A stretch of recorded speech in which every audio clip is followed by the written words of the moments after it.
Frank, I'm Ahearn, privacy expert and blackmail strategist. I'm going to talk about same-sex blackmail scams, but physical, typically married men who are involved with other men on the sly. They connect with them on like Grindr, Growler, whatever the case may be. And this is a physical relationship where you actually met someone. The big problem with these relationships are, you want to connect with someone and at first you keep your identity kind of discreet, you limited information about yourself, but naturally when people connect, they start sharing information. And these relationships, they're volatile because you just don't know who this person is.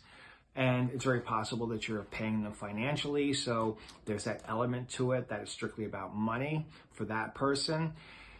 What happens is if you want to end the relationship, it's a fragile road to walk because you don't know if they're going to start blackmailing you. You don't know if they're going to start stalking you. You don't know how they're going to respond because, you're paying them, you're showing them a good life, and next thing you want to cut it off.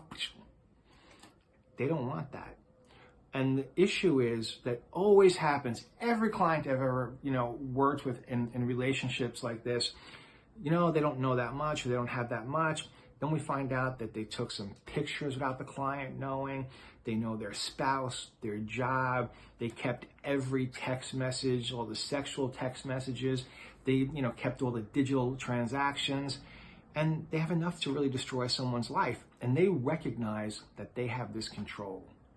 So my expertise is getting you out of those situations. And what we do is we switch them from your contact to one of my contacts, and I pose as you, and I deal with the relationship, and I deal with the ending of it, the diffusing of threats, the preventing of exposure.